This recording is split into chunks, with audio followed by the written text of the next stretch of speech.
everyone. We are going live as we are speaking right now on all social media platforms. We're super excited to be here with you guys today. We're waiting for it to populate on over to Instagram so we can press the go live button there. Technology, you know how it goes. So, Instagram people, we're joining you now. TikTok family, we got you on Facebook, YouTube. We're super excited to be here with all of you today. Let's get into it. Okay. Let's do it. Let's do it. All right. Happy My name Friday, is everybody. Happy Friday. Happy Black Friday. Okay. All Ooh. right. This is when the world moves from red to black. Make sure you're making those great purchases to do that. Okay. Absolutely. All right. My name is Brandon Mosby, everyone. I am Never Unpack. Super excited to be here with you today to talk episode number 8. And I'm here with my lovely co-host. Hey y'all, Tink. I am Tia Cooper of Tia Takes the World, Take the World Travel, and the Wonder Co. And I'm excited about today's episode. I'm a little bit nervous, but those are the best ones, right? Those are the best topics to have, the ones that you are a little bit like, but they need to be talked about. So I'm really excited about it. But we're going to go ahead and jump into the show today. If you've been here before, you know our format. And if not, we're going to let y'all get into a little quotey quote that we're going to talk about and just kind of dig into it. And we want y'all to tap into it as well. Also, we didn't mention, if you are joining us live or on the replay gang, put that into the chat, hashtag live or hashtag replay, and also comment where you're tuning in from. We want to know where you are tuning in from. So without further delay, we're going to jump into our quote for today, which is traveling. It leaves you speechless, then turns you into a storyteller. Brandon, what you think about that quote? I feel like it's like spot on. Like I have stories for days. I love talking about my travels. I love talking about the great experiences, some of the not so great experiences, but it absolutely gives you something to share for sure. What are your thoughts, Tia? I mean, same thing. I think that this quote, more than anything, kind of encompasses everyone. So you have different layers of people who travel. You have people who just travel just to go get their photos, content creators in a sense. Overall, you have people who are traveling for luxury, to relax. You have people who are traveling for business, like us, to go and see new places, collect a coin, and then tell our potential clients and people about it. But in every single one of those sectors, it still leaves you with the story, whether it be a story at the airport from somebody that you met, or something that you saw on an airplane, something that happened in transit, on the trip. It always leaves you a storyteller, no matter what way that you're trying to travel. So I love that quote. It speaks true to me and anybody that's ever traveled. So I really love that. Yeah, absolutely. This is, I think, also leads into what our topic is about today. So we're talking cultural appropriation. We're talking about how it's actually nasty work, you guys. And I'm pretty sure Tia has a few stories. I have a couple of stories, but when we're out here traveling, we are exploring, experiencing, and we're getting into the nitty gritty. So, all right, this week we are absolutely taking it there. Cultural appropriation in tourism. It's giving controversial. It's giving messy, and most of all, it is nasty work. And when we say nasty work, we mean the type of nasty that makes you cringe, like seeing tourists wear sacred headscarves on Instagram with the caption that says "feeling cute, might delete later." Go ahead and delete it now. Because let's be real. Where's the line between appreciating culture and just straight up disrespecting it? It's murky, it's complicated, and we're getting into all of that today. Plus, we're putting y'all onto some of the ethical travel practices, because yes, you can enjoy the world without disrespecting it. The goal is to learn and grow. So grab your favorite drink. Make sure you're out there shopping with the good people. Make sure you're being safe. Tune in to turn us up, okay, on your way to shop on this beautiful Black Friday. And let's unpack why cultural appropriation in tourism is just nasty work. So let's get into it. Tia, tell us, what is cultural appropriation, and do you feel as if you steer clear or you've driven right through it?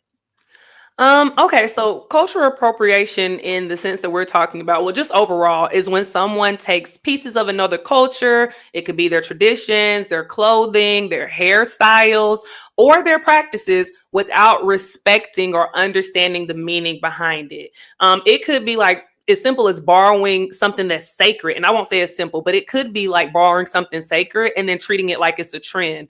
or leaving the people who created it out of the conversation. So, it's not just about sharing culture. It's about taking the culture without giving it credit, without having care for it, and without the connection of the people who actually live it. Both of us have been in the UAE, traveling back and forth to the States for quite some time. And we see it often, tourists throwing on an abaya or a kandora for an Instagram picture only, without understanding the cultural or religious significance. And it's not just clothing. For a lot of people, or the people who are behind those clothings and traditions, it represents identity, faith, and tradition. So that just gets us into it, exactly what it is.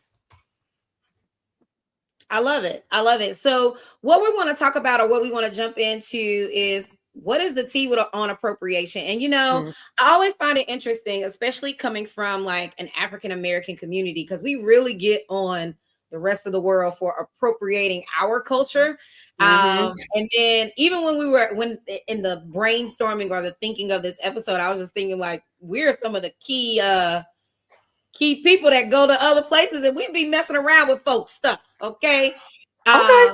We be messing around with folks stuff, but we do feel away now when other people kind of take you see the Kardashians in some braids and it becomes popular, it becomes a problem. But we straddle the line, I think, hard when we travel. So we gonna talk appropriation versus appreciation.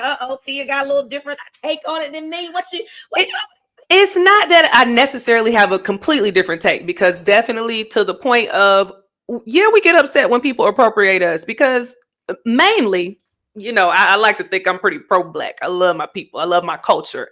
I think that we mainly get upset because a lot of the times people like to discount us for things, or because we are so marginalized when it comes around to the things that we love and that make us who we are. When they use them, like I said, it's like they're using it without credit, or all of the other things that make us who we are, that like they don't give us credit for it. People, when I won't say they, people don't give us credit for it. And not that we need credit, because we know where it comes from, but that is very disheartening. Especially, I can speak as a Black American. I won't speak for all of us because we're not a monolith.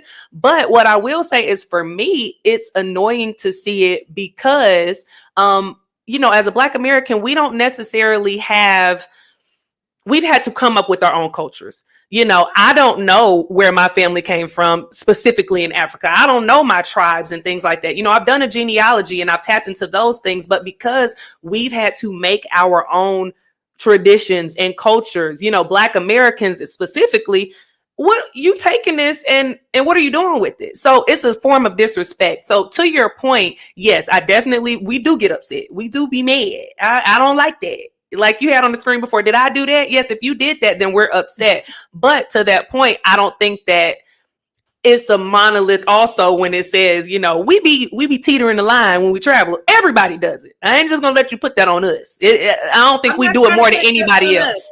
I can only speak from the lens in which I have the biggest viewpoint. You know what I'm saying? I just know that sometimes when we're out there, we feel away. But do we make considerations when we travel as well? I can't speak for all the rest of the folk. You know what I mean? I just feel like we hold people accountable for one thing, but I've seen some things from our folk, our people, that happen in travel, and it's like we be the first to speak loud in this area, like, but we also have to make sure we're respecting other cultures as well. Not discounting that, but yeah, we speak loud when it's our area. No shade, no tea, but white Americans in some sense can't speak as loud as we can, or people who don't have a culture that's so popularly and widespread, they can't speak as loud. So yeah, we speak loud, but at the same time, I know that you said you're looking from your lens. You might have seen a couple of Black folks doing some things culturally appropriating, but for me, and maybe my lens is different. I can barely see without my contacts, so my lens may be different. But a majority of people who culturally appropriate, whether it be us or other ethnicities or whatever, when traveling, they're not Black like this. I didn't say they're not doing it. What I'm saying is, I want to make sure that sometimes it's like, what's the words I'm looking for? We hold others to a different standard, right? And then we come and break break the rules. Like, you know what I'm saying? Like, To if that point, you know we what want I've to heard? hold people to a standard, we got to be that standard. That's what I'm saying. I feel you. But I you know, think one thing I heard, I'm not saying I agree with this, but one thing that I've heard before from Black people is that Black people can't culturally appropriate. I don't believe that, but and I've that's what heard I'm that saying. before. That's how we I've heard lead that into before. situations, though. You know what I mean? Like, that's how we go into a lot of places of travel. That's how we enter into these spaces. No, you are culturally appropriating, and that's not okay in every space. Well, let's get into it. What exactly it means and what that looks like. Let's go ahead and jump into it. Bring us around, Brenna. Let's figure it out. You said, is it appropriation or appreciation? What are we talking about? So, appreciation, we're looking at engaging with a culture while honoring its history and tradition. With Mm-hmm. appropriation, we're taking elements of a culture for personal gain or entertainment without understanding or respecting its significance. Mm-hmm. Um, it's a teetering line. I do agree. It's a teetering line with appropriation versus appreciation. And thinking about the topic and like going through like my areas of travel, I was like, like, was I appropriating in this instance or was I appreciating? A good Give me example. an example. Okay, I was about to say, give me an example. Let me know. A good example, I traveled to Kyoto, Japan.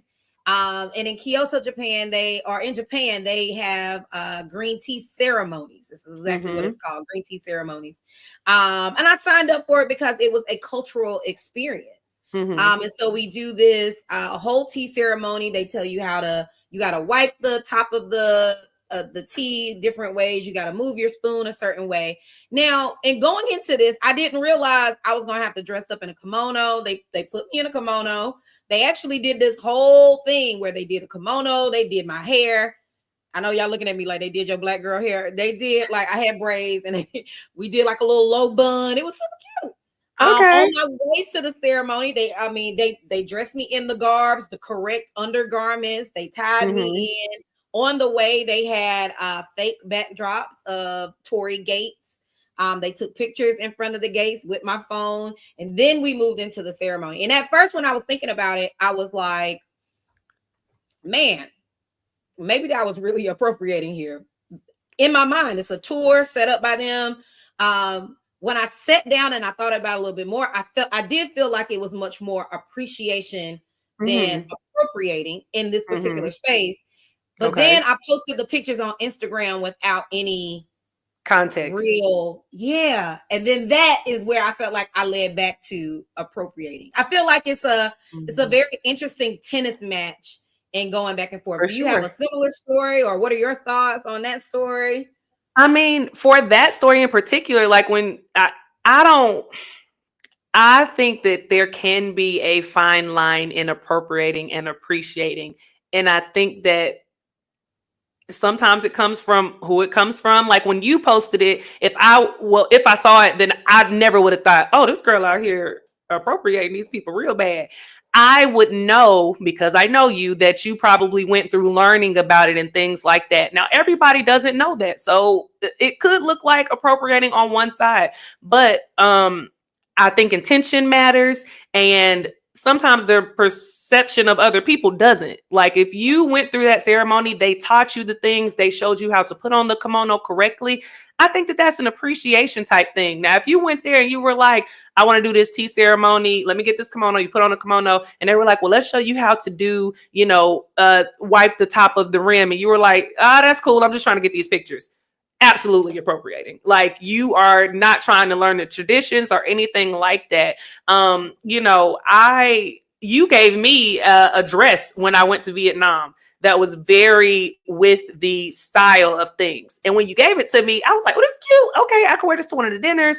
And at first I thought to myself, should I wear this to one of the dinners? Is this okay? So I brought a backup outfit because I was like, I got to toy with this a little bit. I don't know how I feel about it. Same thing that you thought before you posted the picture, because we are appreciative travelers. We are considerate travelers. And I think to a point, I know we was talking about Black people appropriating things, but because we are Black and have seen our culture appropriated, I think that that's what makes us think about it even more.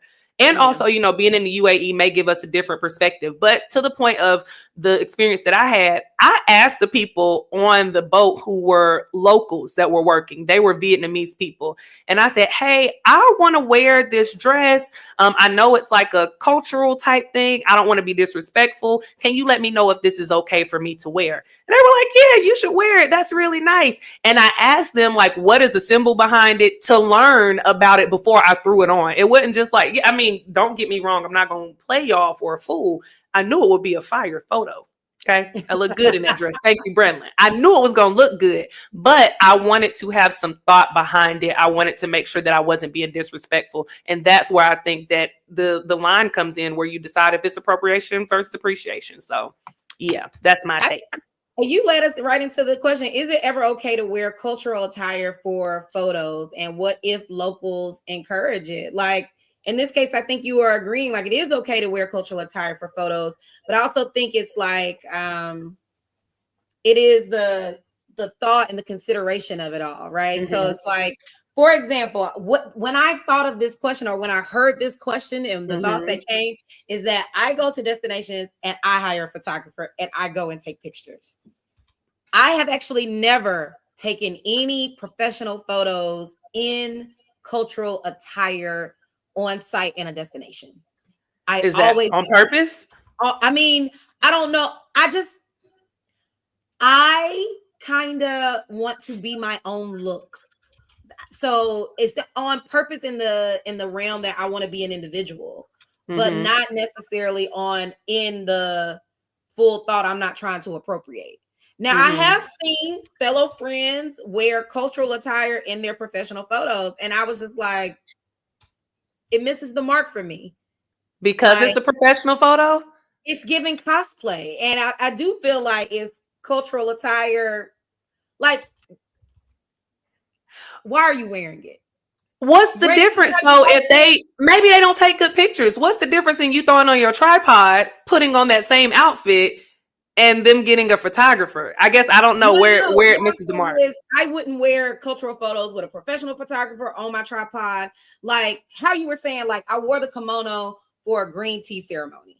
I would not wear the kimono to go ride the Mario Karts that they got in Tokyo. Just to put it on. Okay, fair.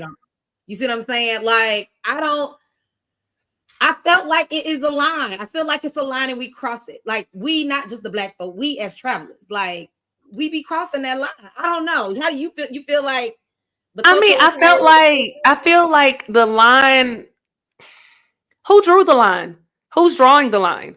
Like for me, it's not just about professional photos. For me, it's like intent behind it. Definitely intent. But who drew the line? Like you said, is it okay to wear cultural attire for photos? And what if the locals encourage it? In the UAE, like if you're going to the Grand Mosque, granted, you could go there, take pictures of the Grand Mosque without being in those pictures. But like for me, I mean, it's beautiful. I want to see it. And I also wouldn't mind being photographed in it as well. And because the locals make you follow their traditions and their protocols, you have to wear an abaya. Now, if you want to wear their abayas, or if you want to go out and get the most finest, flyest abaya, all of the things, that's different. But again, I think that it goes to the point of what is the intent behind it? Did you learn something before or while you are there? Like what? Go ahead, interject. What you got? I in thinking about this, I thought about the Grand Mosque, and I thought about, interestingly enough, pre-COVID, BC, before COVID, you did not have to wear an abaya to the Grand Mosque because it wasn't an abaya, it was a covering. They gave you the Harry Potter looking junk. That's still it looked like Harry Potter, but that's still a abaya to me. They gave you one. Then after COVID, germs, all these things, they got rid of those. And now more people are wearing abayas because number one, you guys, it's a religious place and you have to be covered and you can't wear anything form-fitting. And you can't do that for men or women. So a lot of people are moving towards, more cultural dress, or they're buying the abaya more so because they have to be covered. It's a religious place. And I've gone to other mosques in other countries. I've never worn abayas in those mosques. I wear them here because it's almost low-key a requirement here. Like it Mm-hmm. has to be that loose. I've done the Blue Mosque in Turkey. Same. Oh, I did not not wear an turkey. Okay. abaya. I just wore loose clothing. It was fine. I had to cover my hair. I bought my own scarf because I knew how that goes. But to your point, yes, in some places, in some instances, it's like absolutely you have to put this on in order to enter this place. But Mm-hmm. that's not the case in like the majority of these places. A lot of times we just do it to do it. We do it for the photo op. Or I'm okay with the guys wearing the kendoras or whatever. But do you remember that one time? It was some girl on social media and she had on the men clothes. It was like a On a family. Pandora. Yeah, it was like a family picture or a baby announcement. That's the stuff we talking about. Like, don't just be out here putting on all the clothes and you don't know what you putting on. That's what we talking. That's Is what it we talking maybe about. she liked the fashion? Is that not appreciation? No, that's not appreciation when you're Is it wearing it not? inappropriately. That's Hmm. appropriation. Hmm. You putting on something, you putting on male clothing in a very male like there is a It's separation, specific for males. This is for men. especially in this particular region. Like this is a Mm-hmm. like in America, you can be she, her, them, they, whoever you would like. You can identify as you want. In this particular region, men are men, women are women, and you wear men clothing with men and women clothing with women. So for her to have put on a male outfit and then post it, it was appropriation, in my opinion. No, I mean, I'm right along with you. I am along with you for sure. I wanted to put that out there. Is it appreciation if it's a fashion thing? But then that goes to, because I think a lot of people, what will be said here is like, again, intention.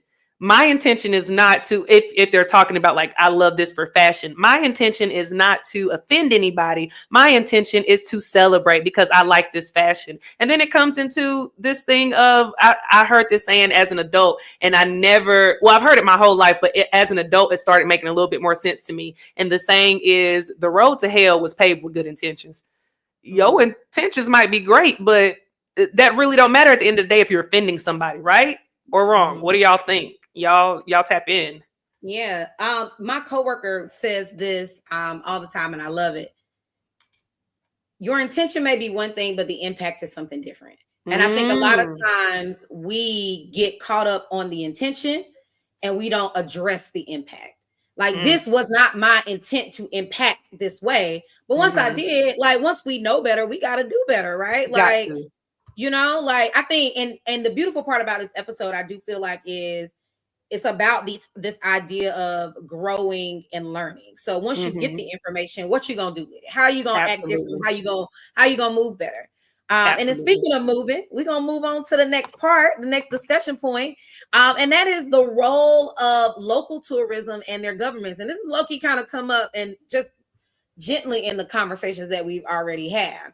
So when we're talking role of local tourism and their government, are local governments complicit? Are local governments complicit in cultural appropriation by selling out their traditions? Or are they forced into it by the pressures of global tourism? One heck of a question. It is, for sure. One heck of a question. So what are your thoughts here? Are they complicit? Do they have some ownership in this? That's such a difficult, it's not so difficult, but it is such a difficult question to answer, because who are we to tell a local government who holds these values true what is selling out and what's not? Are you selling out your tradition, or are you trying to make it known at large? So for me, like here in the UAE, which is where we currently are at the moment, I think that they are really good with trying to keep their traditions and their culture intact. For example, we both are teachers by trade.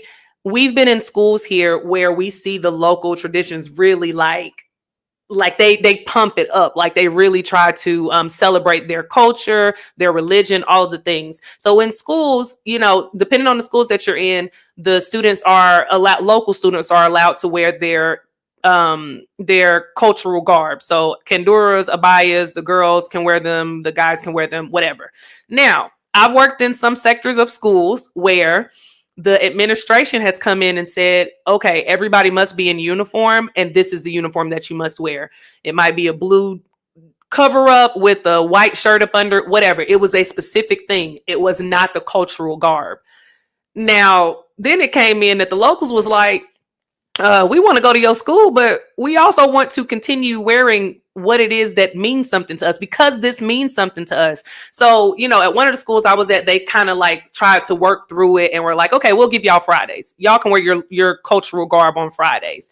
And it was just, and I bring this up because it was interesting to see how the government did get involved to say, if they wear their local or their cultural garb to school, you can't like send them home. You can't not give them education. This is who we are.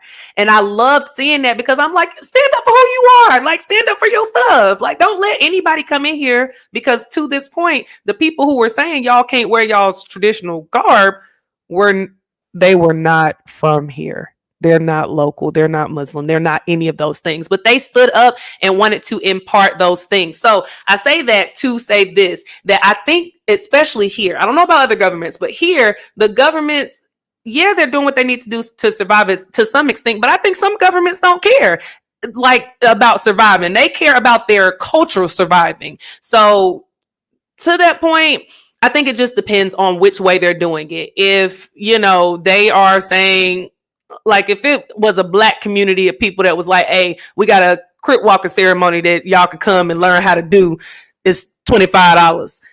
I would think that that was a cultural appropriation, because for what? What does that have behind it? But for like cultures here, no, I don't. I think it just depends. What are your thoughts?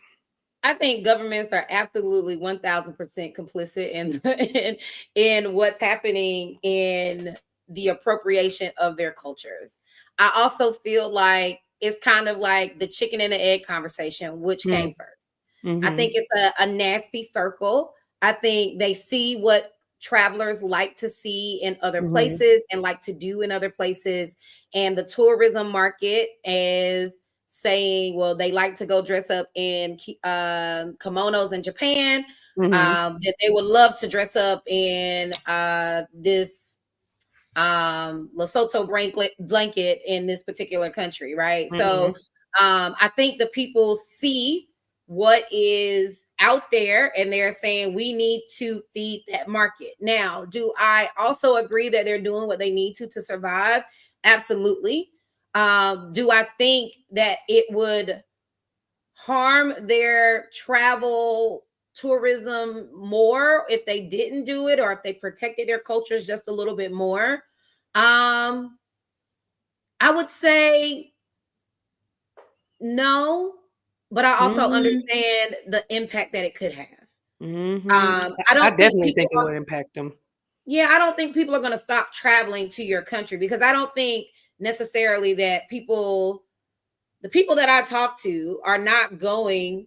And then maybe the people that you have as clients, because you guys, those of you that are new, we are both travel advisors and consultants. So we have clients and we book trips for people. We book our own trips. We love to travel. But I don't have clients that come up to me saying they want to go to a particular place just because this is what they got on. This is what they're wearing. This is what they want to. Not saying that once they build our itinerary, some people do be like, oh, well, how do I get this look in this particular place? I think people do that. But I don't think that's the sole reason people show up. You know what I mean? I think it's the photo op that Instagram has put up, or the influencers have had on the space. And that's a different kind of work. You're a paid influencer. I'm over here working free 99. I just go places and then advertise that I went there. But that is that in another part? I'll ask you that. Do you feel like tourism in certain places have placed you in a difficult position, where you are appropriating the culture to promote their product? Um, in a difficult position, no. I've typically moved with brands. If I don't believe in it, then I don't do it. I mean, money's nice, but it don't mean that much to me. I early on, quick story, early on with my influencing when I was doing it for free 99, I took a picture at a tiger sanctuary in Thailand. Mm-hmm. Thought it was so cool.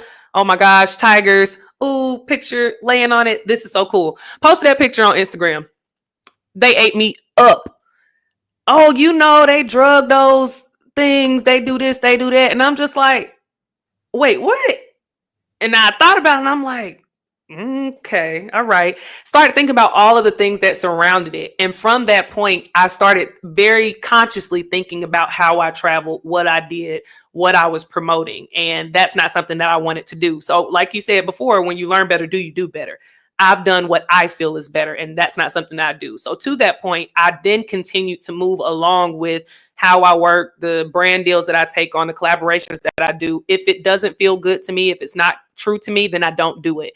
Now, with that, with your question, do I feel like I'm in a difficult position? Again, no, because if I don't believe in it, if I think it's wrong, I won't do it. But to that point, like last year, I did a brand deal with Tourism Ireland, and they invited me out to experience Halloween because Halloween was birthed there. The birthplace of Halloween is in Trim, Ireland. Had no idea about that, but I was really excited about going.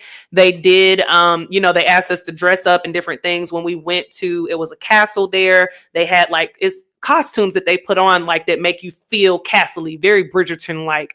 And I did have to think about what is this that I'm doing? What is it for? History lesson came on along with it about what that meant in the castle, like having on these garbs that it meant back in the day that you had a certain rank in society. All of these things came along with it. Got the information, learned it, didn't feel like it was a harm to anyone. Definitely felt like I was in the time, in the moment. So again, overall, no, I don't feel like I'm put in a bad place, but I can see how people would because it's a check to dress up essentially and get some likes on the photo. So Right. yeah.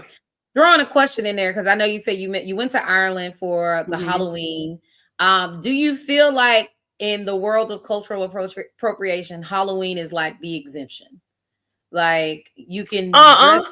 No. That's a good And question. don't know. That's a Because as good soon as you said question. that, I thought about some things. It, I think context matters. Context definitely matters. I think that if you are dressing up, if you put on a Kendora or anybody, I keep on going to these things because these are the things in the forefront of my mind. These are the things that I know about. If you put on a abaya, now, number one, a abaya for Halloween, those two things don't really go together in the sense of things. So I would probably look at you like, But But if you people never dress have up the as chance, nuns and monks, and I mean, they dress up as other religious people and characters during Halloween. So is Halloween the one exemption? I mean, because to be honest, it has been made into one large appropriation day for all cultures. you're right. You're absolutely right. And I don't know if I can say that that's an exemption that it's okay. Is it ever okay? I, Is it is ever it? okay? Is it? I mean, is cultural appropriation ever okay? And if so, put in the comments when. Is Halloween the okay moment? Is a party that's good one, is a party that's themed in this way? Because I've seen Arabian Nights parties, like birthday parties, and I'm like, well, first of all, I know you've never been to any Arabian desert place thing. No shade, no tea, but you have never been to any of these places, but you are having a whole themed party about this. But to that point, is that appropriating or is that showing appreciation because maybe you just love that culture? I'm curious. Like, what are y'all's thoughts? What do you think about that? About the Halloween question? What are your thoughts? I think it's definitely cultural appropriation. I think we just tend to overlook it. I think people get dressed up. I mean, you can control you on a day like that, right? Like Mm-hmm. you can control what you wear, what you want to dress up as. To your point, I think some people take it to the extreme and don't realize like how damning the intent is. Like Mm-hmm. you're dressing up as the Pope for Halloween. You're dressing up as another religious figure for somebody else's culture. Um, And then on top of that, some of y'all, for real, let's be fair, because I've seen it. I've seen it on your Instagram, y'all. I've seen it on your social media. What you gonna say, girl? You travel to these places and you buy their garbs from these vendors that are selling them. You may not wear it on the trip, but then you come back and you wear it at Halloween. I've seen it happen numerous times from different people. I've seen them travel at the top of the year, and then I see them in the outfit that they bought maybe to wear at the mosque, which was the appreciation, to wear it again on Halloween, which is appropriation. So it's a very interesting line that we cross, and we feel offended, and then we offend. It's a nasty little Who's circle. offended though? Who is offended? So to the point of, like, you asked about the governments and how they are feeding into it, and you said you think they're complicit, but are they complicit, or are they surviving? I know this is multi-layered, but also, who are they offending? Is it because you think that it's offensive, or No, I think because to this point, and I'll let you go ahead, but like to this point, like I know our coworkers, my coworkers, I don't know about yours here, but whenever I wear my abaya to school, oh, Sakina, mashallah. Oh, Habibti. They love it. Now, they do ask me questions. Are you converting? And then I say, no, I do like wearing an abaya. I tell them that, it's easy. Sometimes if it's during Ramadan, I'm just respecting this time period or whatever it may be, but that's the reception. So who are we offending? I mean, not who are, but like, if you're not offending anybody, are you offending anybody? And who should be offended? Are I you? think just because you don't know that you're offending somebody doesn't mean somebody wasn't offended. I think that's a very thick layered question.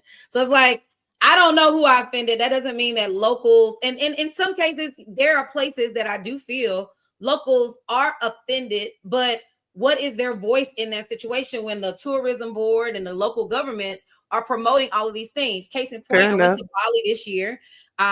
We participated again, one of those moments where I was thinking, like, is this appreciation or is it appropriation?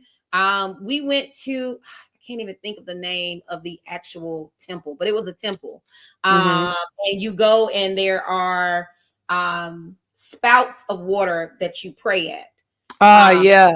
Tirta. It's the water temple. I think that's literally what it's called. I can't think of the name. I think EMPU. That's it. Now, it has become a major tourist destination. Like, I mean, it's a stop in Bali. Like, you almost don't go to Bali without going to this particular place. Now, again, totally different religion. And I have participated. I've actually participated in it twice. I've gone to Bali twice, and I've done it twice. The first tour guide that I had was very good with explaining everything we were doing. However, coming back to this conversation, should I have been in that water? Should I have even participated in the actual ceremony of it all? Because it wasn't, he explained what the spouts meant, and I still felt like I had to go Google. It wasn't very clear, language barriers, all of those things. But now I'm here. Now, this last time we went, there were people that literally were just pushing past us. Locals. They knew what it was, and they're here because this is their religion. This is what they believe in. They are here for healing and prayer. And they literally, this was my first time, and I'm so honest. Like, the first time I didn't see any of this, but there's one of the spouts helps with healing and ailments. So I literally saw a person get in this time in a walker. And their family is helping them get to this particular spout. And here we are, tourists, just wanting to participate, don't even believe in what you necessarily believe in. We believe in something, but not what you particularly believe in. But we're here for the participation of it all, right? But they're literally pushing past us because, listen, this is what I believe in, and I'm really trying to get a healing. And you could tell, like, they weren't trying to be mad in a holy place, but they were absolutely annoyed. Like, and they're over there, we're looking at them, they're collecting water because apparently this is a thing that they do because these people live far out in the village. So by the time they make it to this particular temple, they're not making this trek every day, so they're actually collecting water in jars and bottles and bags. They literally were pushing to the front of the line. Some of the tourists were having attitudes on their face like, it's a line. Why they pushing for it? Again, again, to your point, it's like, I don't think sometimes we know that we are affecting people with the things and the choices we make, because again, when you're a peon in a very large scheme of things, and that money ain't necessarily coming to your house to a degree, it's like I'm mad, but how mad can I be? And in some countries, you can't be American mad. America, they let us do this. They let us get on platforms and talk about Talk. our opinions. In other countries, that's not happening. You be off with your Mm-hmm. head for real, and there's nobody to protect you. I also think many of the locals also they gotta feed their families. And if that means when Tia and Brantley come into town, I get to show you and dress you up in our garbs, and I get to call you beautiful because you are, and I get to support you and bring you, into what we do as our family, and I can teach you, even if it's just a little bit. I think they find that as a small win because now I fed my family today. I taught somebody about my culture, and we're pushing it forward. But I think a lot of times while we're in the moment, it's like beautiful. And then I think sometimes we take it and we exploit that, you Mm-hmm. know. I think it's a tricky little space for people to choose. Definitely. To your point that you had just mentioned, I'll make it quick. To the point of where you said to some that small win, and I guess that's why maybe my mind goes to more of appreciation because I know that that's what I operate in, but I know that in mass that's not what people do. That's the beautiful part for me. And like you said, it we may exploit it some, or it may be looked at as exploitive, or it may be exploitive, and maybe sometimes I don't realize it. But for me, the grander scheme of thing is I'm taking what you taught me and I'm pushing that out to the masses that I have control over because it is such a beautiful experience. When I went to Tirta in Paul, I I didn't see the tour. I meant the locals pushing past or anything like that. It was definitely crowded with tourists though. But listening to the different sectors of the water and what they did.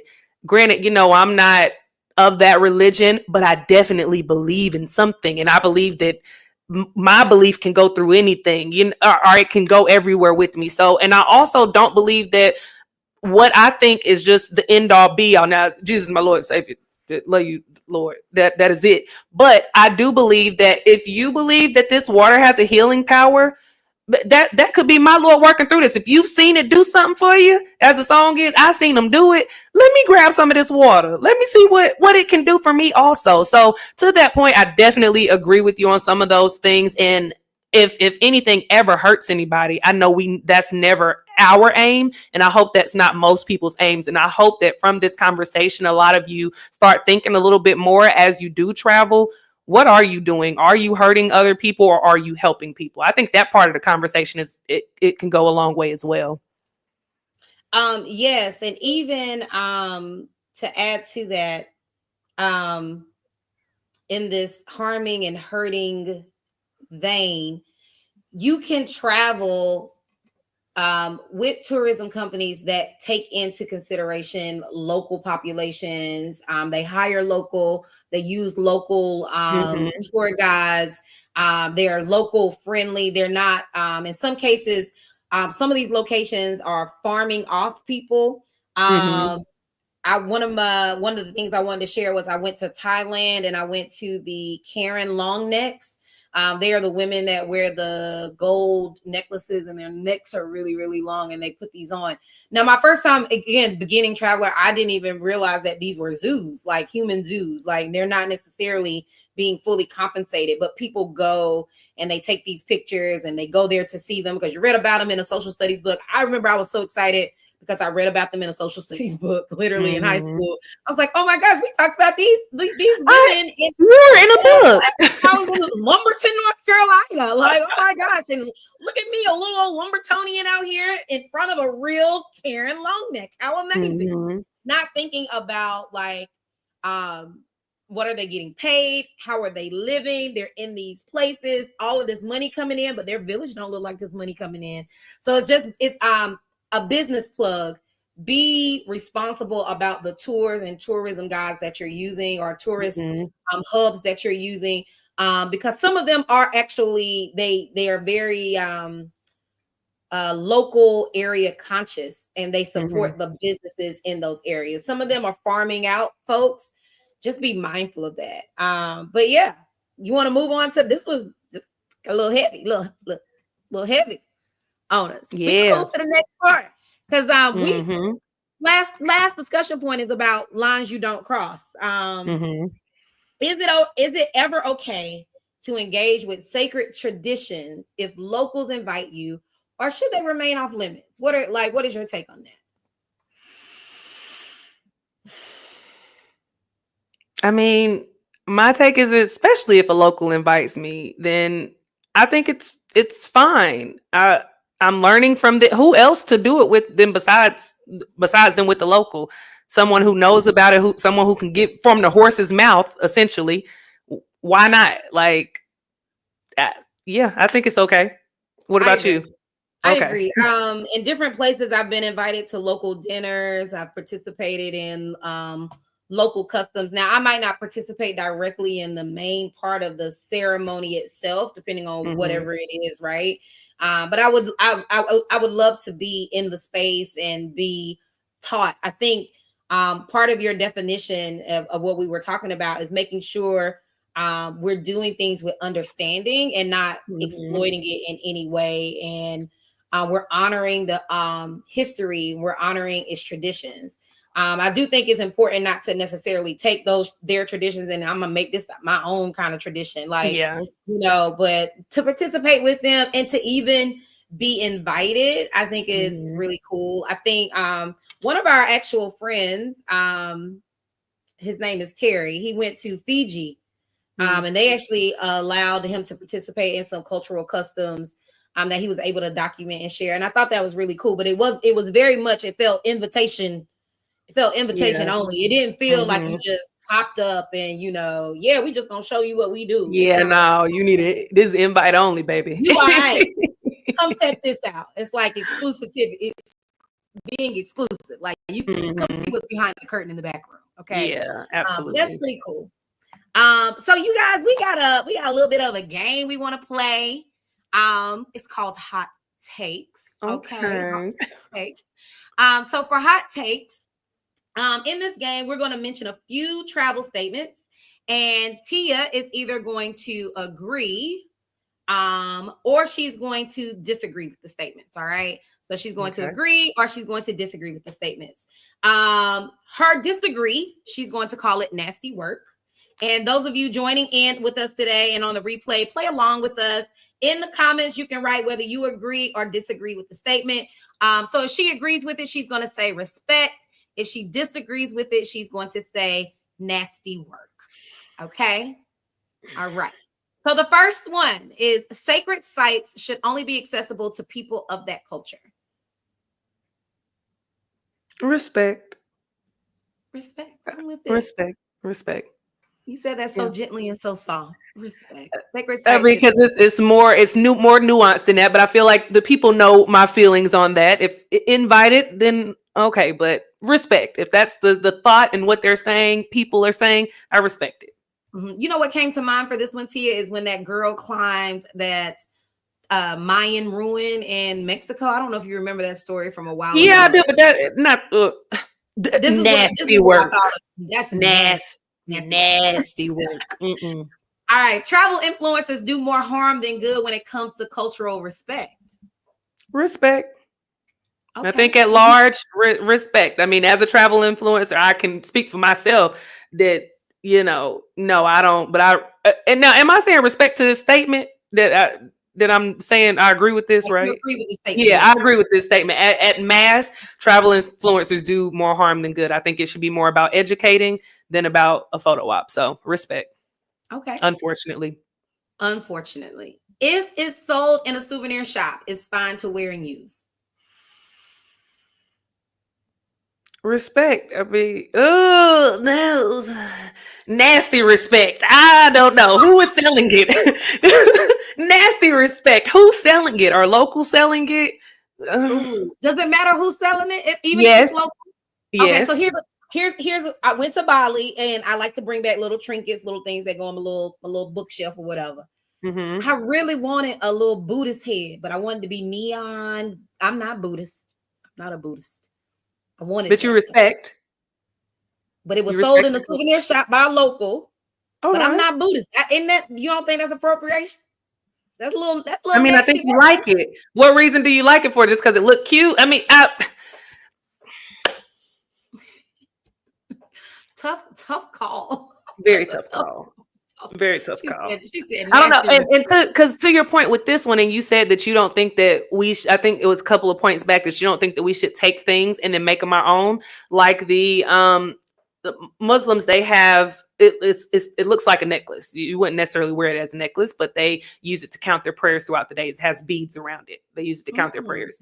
I really like that concept. I don't practice Islam. I'm not Muslim. I am Christian. I like that concept. They keep it to keep track of them praying throughout the day. And I like that. And I really want one to be able to keep track myself, like saying a certain prayer, or even if it's an affirmation, something positive, which to your point, you shouldn't take things that are somebody else's tradition and make them your own. But I respect it so much that because I'm not Muslim, I want it, but I want to use it in my own positive way. So I don't know. That's something I got to ask my friends that are practicing Islam and see what goes along with that. So, but those are sold in souvenir shops. So I don't know. And even if I didn't get it from a souvenir shop, what if one of my Muslim friends gifted it to me? Would it be okay? Nasty Tough respect. if locals encourage it, it can't be disrespectful. Nasty respect. You look so stressed. Respect. Okay. All right. Next one is wearing traditional attire is fine if you're a tourist. Nasty respect. Nasty respect. These are looking on my TikTok. They're saying that one is tricky. I think wearing traditional attire is fine if you're a tourist. I think it depends. That sentence needs to continue, right? It depends on where you're wearing and it to then and how you're wearing it. Yeah. all of those things. I'm with you on that. Yeah. Mm-hmm. All right. Next one. Taking photos of locals without asking is harmless. Nasty work and can end you up in jail in some places. So don't do it. Absolutely not. Those of you that are traveling, you ever travel to the Middle East, specifically Dubai, UAE, Saudi, wherever you're going, Saudi's coming up in the tourism world. Do not take pictures of their people. Don't take pictures of anybody without permission. They will definitely will accost you with your phone and show me, delete the deletes. Don't do that. It's rude. Period. Go ahead. I'm sorry. Crazy thing is that we are Black women, and oftentimes because we travel in Southeast Asia, people take pictures of us all the time. I can tell you right now, I absolutely hate it. So please, just out of respect, don't take pictures of people without asking. Like when you first experience, you're like, "Oh, Beyonce is giving Beyonce vibes." Oh, okay, Kelly, all right, all of that. But no, the dilemma, no, not interested. I be hiding from the pictures these days. Like for me, and to that point, ask me for my permission. If I see you do it and you don't ask for permission, I might go whole Hulk on you out here in these streets. Ask anybody. Hulk. All right, next one. Over tourism is the tourist's fault, not the destinations. If I've never been there, how am I supposed to know that? Like, how is a tourist supposed to know that it's over tourized? Like, nasty work. I don't agree. Yeah, I don't agree. Nasty work. All right. It's fine to take something small as a souvenir. Respect. And our last one here, participating in rituals without knowing their meaning is worse than not participating at all.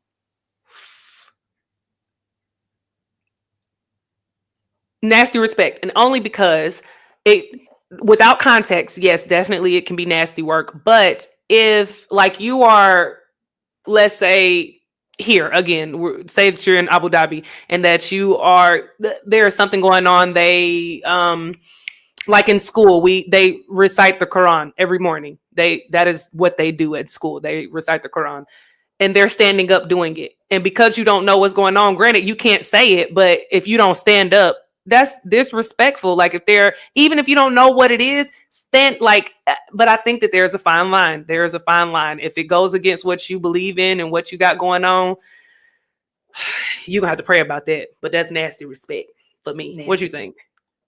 Um, it's nasty work for me. I think you need Mm, to if the ritual is teaching you as you're going along, respect. mm. If you're participating and you don't know what you're participating in, nasty work. You need to know what you're doing. First of And if all, you have a choice to opt out, I yeah, think that's also you a need to know what you're participating in. You don't need to be jumping in no waters and praying to no guys that you don't know who. Like, oh, even case in point, we went to Bali, the Heaven's Gate. mm, Um, went up there, and it's an actual religious space. So I didn't mhm. realize we had to be blessed with water before we walked in and everything. And I saw her sprinkling before I got up there. I said, hold up, what's happening? Like, you gotta Mhm. ask What you questions. doing? You What don't know you got what people, going? you don't know what you put, what are you putting on me? They I don't even want to call it wrong because then that's even more shady on my behalf, right? But I don't know what it is. I'm unaware. unaware. I need to ask Mhm. questions, and before I participate, can I get a clear understanding of what I'm about to enter into? I think it's Absolutely. real big. Yeah. But Mhm. this was good. Thank you to you with your hot takes and honey, the made up a word, y'all. Come on, nasty respect. Nasty Oh, yeah, for respect. nasty respect. But I No can respect problem, the B. nasty respect. You know, we getting No ready to problem, move. B. We're getting ready to move into celebrations. Tia, can you tell us a little bit about the celebration? Yes, so every week we love to celebrate. We want to give ourselves or people who are around us, our business, whatever it may be, we want to celebrate it because life is hard enough. We deserve a celebration. Like celebrations need to happen. So I'll go ahead and start off with mine. This week I am super excited because, yeah, girl, because I have reached my 80% commission threshold in my company. So just a quick breakdown. We are both, as Braylon said, travel professionals, travel agents, and with our host company, which just means that we have a plug that gets us plugs to all of the things. Our travel host company, I think, is the GOAT. They're amazing. When you start off in the business, whenever you book travel for people, you automatically get 70% of the commissions that you earn. Our company keeps 30%, and we'll have to go into a whole commission breakdown one day, but the 30% ends up getting recycled back to you. So we have a part of the company where you can share the business with other people. And if they decide to be a travel agent, you get money back. You make money off of people who you tell about the business and book travel, you get money back. So that 30%, really, you getting it back once you plug into something. But they give you the opportunity that after you sell a certain amount of travel within a year, then you can reach 80% of that commission. So you start off getting 70%, which is a lot. But once you tap into a certain amount, then you can start getting 80%. And I just got the email a couple of days ago that I have reached that 80% threshold. So now my commissions have bumped up a bit, and I'm super excited about it because your girl has been putting in work, not nasty work, but hard work into my business. So I'm really excited. I love that for you guys. Those of you that were watching, y'all saw my facial expression. We have like a guided vision, and I read it before she said it. I'm so excited because Thank that's a you, lot of girl. work. Do you know the amount of travel that you gotta put out to get to this threshold? It ain't impossible because she's showing us all the possibilities. Honey, that is Absolutely. amazing. Thank you, Kudos to B. you, Tia. Come on, Thank you, 80% girl. gang. Gang, Thank gang. you. Hey, gang, gang. And you on the way. You right on the way. So we'll be celebrating you soon, babes. Don't even worry about it. Well, I know you ain't worried. Just get ready for the celebration. So tell us what your celebration is for this week. Listen, we are officially about to enter into the last month of the year. Dun, And dun, it has dun. been a ride, you guys. It's been a ride. Tia's my coach, my friends, my sister, Hey. and we like starting a business, a travel business, bringing back the Takeoff. I love the end of the year because you just start to reflect on all of the things that have happened, the Mm-hmm. challenges you face, the successes you've made, the lessons you've Mm-hmm. learned. And so to get to this like end of the year is like one more month in 2024, and then what are we doing next? And I'm super Absolutely. excited.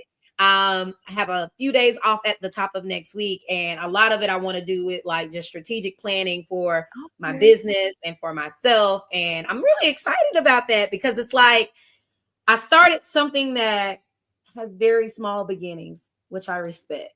but I'm super excited about the greatness that we can accomplish. And this time, this last month is very important into moving into those next steps. So super excited. I'm celebrating. Welcome to the month of December. Hey. People were born, beautiful people, amazing people. For those of you who believe in the man, the Christ, we celebrate him. And then I will help you close out the month. Okay. I am one of the ghosts, literally greatest of all time, but I am a Capricorn baby. So I'm super excited about the month of December and all the beautiful things that it will bring and also close out. So Me that's too. You made my cheeks hurt. I'm so excited. I love our celebration section because we deserve, okay? You deserve to be celebrated and you deserve all the celebrations that come, big or small. Make sure that you celebrate yourself. So, Brand, you want to jump into the recap of the show for those who may just be joining in or just for those who just need some notes? I certainly do. So, all right, y'all, let's hit the highlights. Okay. Cultural Mm-hmm. appropriation in tourism. It's messy, it's controversial, and we saw how easy it is to cross the line. We talked about the differences between appreciation and appropriation because let's be real, there is a big gap between honoring a culture and turning it into a costume. Ooh, that was a lot of words. Like, is it ever okay to wear traditional attire if locals encourage it? Some say it's immersive, others say it commodifies the culture. Either way, you got to ask yourself, what's the intention behind it? That was good, bro. That was a good recap. Then we got into the role of local tourism and governments. Are they complicit in selling out their traditions or are they just trying to survive? I will survive. And here's the hard truth. Commodifying culture for tourism dollars might help in the short term, but what about the long term? It's erasing authenticity and contributing to cultural harm. And finally, lines that you don't cross. Sacred spaces and traditions aren't props for Instagram or any social media platform. If the locals say no, respect it. Climbing up mountains or participating in cultural celebrations and turning it into a party, snapping photos where they say that you should not. That's giving nasty work every single time. Every single time. And the takeaway from the takeoff, do your homework. We want you guys to travel with respect. Always ask yourself, am I appreciating this culture or am I taking from it? We can all do better, and it starts by learning and growing. Now, let me know your take. Where do you think the line is? Where do you think the line is? Hit us up in the comments, whether you're watching it live right now or on the replay, and let's keep this conversation going. Let me tell you, it's a heavy topic, cultural appropriation. I promise you, it's absolutely nasty work. We all have different boundaries we see within it, right? But hey, tell us in the comments, like, subscribe, do all those things. And I'm going to toss it over to you so she can tell you what to do now. Catch. Okay, so if any of the show really like made you feel like, oh, I want to travel more, or I want to help people to make sure that they don't culturally appropriate, I want to help them to travel and learn about these traditions and cultures.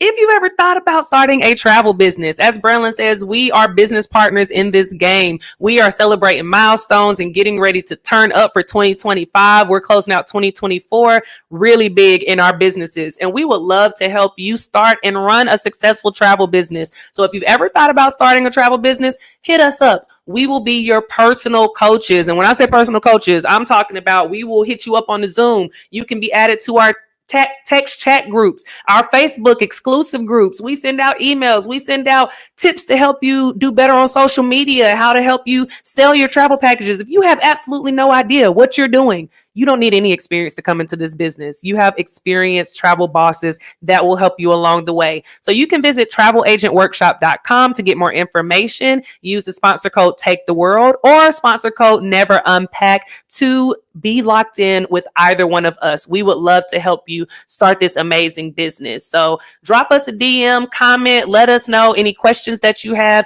and we'll guide you along the way. And also make sure that you tune in every Friday. We will be here for the Takeoff every single Friday, giving y'all all of the goods about all things travel. So make sure that you go ahead and tune in. And if you can't tune in, we always have a replay. So as Braylon said, like and subscribe so that you can stay up to date with what we have going on. Braylon, you want to close us out with a little good word of affirmation? Come on, good word. It's kind of like the benediction. Okay. All right. So we love to start you off with a good quote. We love to give you some good tea on the things, all things travel. We love to tell you how to be a part of this business, but we also like to bring it in and affirm some things. And our affirmation for Mhm. today is I attract positive energy. I set boundaries that bring me peace. I attract positive energy. I set boundaries that bring me peace. I Mm. attract positive energy. I set boundaries that bring me peace. And on that note, peace, y'all. We out of here. We'll see y'all next Friday. I hope that y'all enjoy y'all's weekend. Get y'all's Black Friday sales. Right now, Black Friday, you should be signing up to start your own travel business wherever you are. That's the Black Listen, Friday tea. the perfect Black Friday purchase is the one that can keep on giving. So hit us Period. up. Boo. Hit us up Period. in the comments. Let us know. And the next time we'll see you, it'll be the month of December. And let's make it one Hey. to remember. All right. Okay. See y'all next week. Have a good day. Bye.